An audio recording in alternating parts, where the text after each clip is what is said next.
Something's happening on WMGC TV Binghamton. Ross, Shelley Maddox, Owen Evans, and Jay Purdy.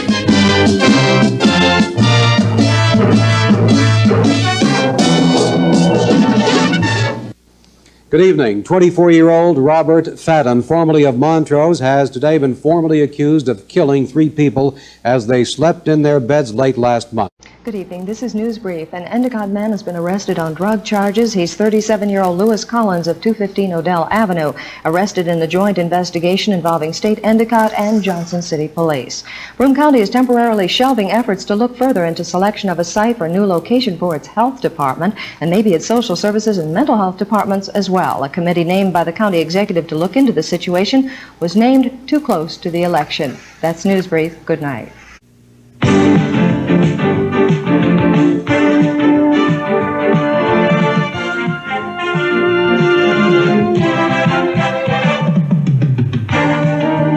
This is First News 34, live at 11, with Paula Gorell, Randy Cook, and Kurt Smutko on sports.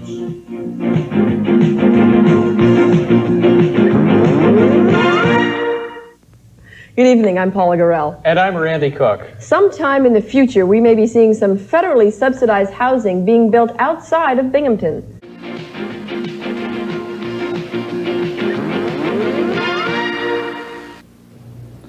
Good evening, I'm Bernard Fianti.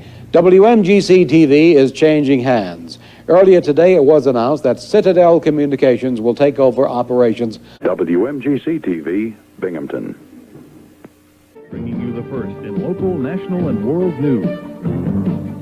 The latest in the world of sports.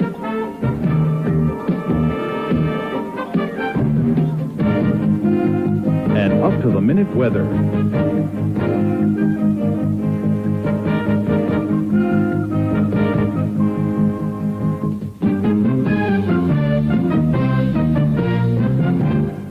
Good evening, I'm Paula Gorell. Ray, I've got the last story tonight. I've got the last word. And finally tonight, we leave you with a story of a sporting event, fishing to be more exact. It's Bob Huckabone's Carpy Celebrity Pro-Am. It was held today at Griffin Park in Endicott. These fishermen, some pros, just some fishermen for a day, were up at dawn, ready to go. The weather was perfect, and they hit the banks and the water early. Some of the guests, a chauffeur from Airport Limousine Service who drove up in other than a limo, of course, and our own Ray Carter was there. He had a tangled line at first, but nothing that kept him from catching anything. Did you catch anything? And I didn't catch a thing. I didn't catch a darn thing. We're out of time. World News Tonight is up next. Good night. And that's it for News Channel 34 Daybreak for now. If you're headed out the door, enjoy your day. If not, stay with us. We're coming up on Good Morning America with Charlie Gibson and Diane Sawyer. And we're also coming up on 7 o'clock.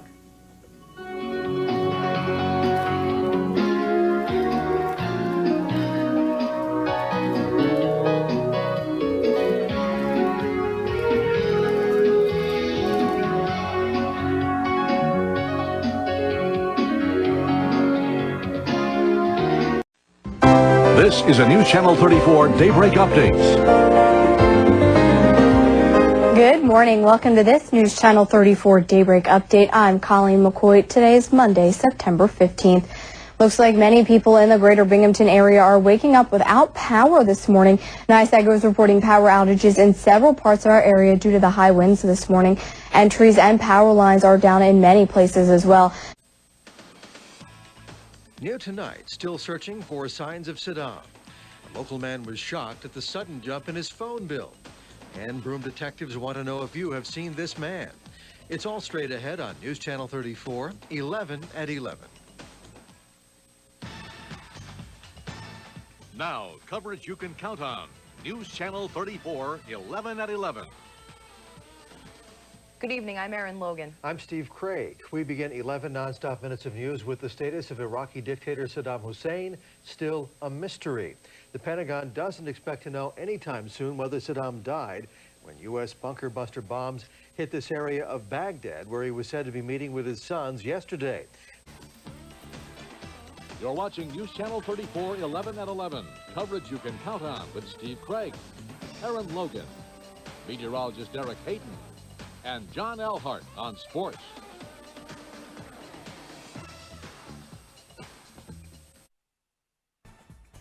Now, coverage you can count on. News Channel 34, 11 at 11. Good evening, I'm Heather Hedges. And I'm Sarah Peel. Welcome to News Channel 34, 11 at 11. We begin 11 non-stop minutes of news with heavy rains continuing across the southern tier. The rain is what's left of Hurricane Francis that hit Florida earlier this week. Now, Greater Binghamton's local news, the storm team forecast, and local sports from News Channel 34. Good evening, I'm James Atherley. This is News Channel 34. Wise Market Pharmacies are the latest to announce they are beginning COVID-19 vaccine distribution. This includes 3 of its Binghamton locations, 1 in West Corners, 1 on Reno Boulevard in Vestal, and this one on Robinson Street in Binghamton. The priority is those 65 and older. Immunization started today. A spokesperson for the Wise says that they are only booking 3 days in advance, so more spots will open each day if the current day is full. He says they expect a steady supply of vaccines. To make an appointment, visit wisemarkets.com/pharmacy.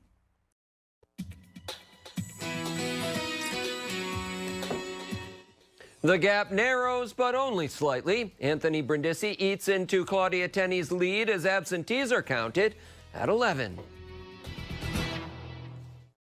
Good evening, I'm Storm Team meteorologist Jim Teskey. Back to reality today after the above normal temperatures of the last week or so. Temperatures today across southern tier, northeastern Pennsylvania, closer to normal for this time of year. Notice rain is well off to our east. We had some clouds for a while into the afternoon, but they began to thin, allowing for a little bit of clearing. Looks like things are going to stay quiet here the rest of the overnight. One thing the clearing skies have led to: cool readings across the area. These are already as of mid-evening. It's 33 in Binghamton at the airport, 31 in Elmira, and there are spots as you go farther to the north and east of Binghamton that are in the 20s already. I think a few high clouds coming in late tonight may kind of cap that drop in temperature. So by the time you wake up, temperatures may be a few degrees warmer than they are right now. Notice Binghamton at 34, 32, Newark Valley and Norwich, Marathon 34, and Ithaca. Farther to the south where clouds may be a little bit thicker, Hancock at 37. So that's how you start your day. And eventually looks like we'll see a mix of sun and clouds, and temperatures will be fairly seasonable here during the day on Friday. Now Saturday, a different story. We're watching a cold front. That'll come through Friday night. There may be a couple of showers with that, but that will bring a chill in the air here for Saturday as a whole different air mass moves in. It's windy with some showers Sunday and then turns cooler next week, and we'll talk more about that coming up. News Channel 34 at 11 starts now. Now, Greater Binghamton's local news, the storm team forecast, and local sports from News Channel 34. Good evening, I'm Jim Emke. This is News Channel 34. As anticipated, absentee ballot counts are starting to eat into Claudia Tenney's lead over Anthony Brindisi in the race for New York's 22nd congressional district. Tenney had a 28,000 vote lead on election night, but far more absentee ballots were sent to registered Democrats in the district than Republicans. In partial results from Broome County, Brindisi has over 3,300 additional votes to 800 more for Tenney. Adding in counts in Oswego, Madison, and Cortland counties, and the gap has narrowed to 23,000 votes.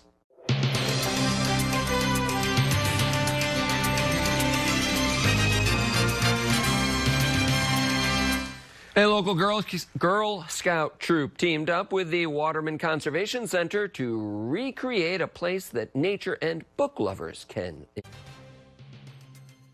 Good evening, everyone. I'm Cam LaValle, and this is News Channel 34. After holding steady for the past couple weeks, the rate of new positives and active cases of the coronavirus are starting to fall in Broome County. County Executive Jason Garnar says that the surge that followed holiday gatherings appears to be subsiding. Garnar also reiterated his support for resuming high-risk high school sports in the county. You're watching WIVT-TV, News Channel 34, Binghamton.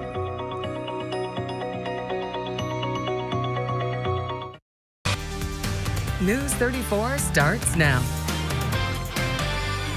Good evening, I'm Jim Emke. This is News 34. An Otsego County man has been sentenced to probation for child sexual abuse. You're watching NBC 5, WBGH-TV, Binghamton. You're watching WIVT-TV, News Channel 34, Binghamton.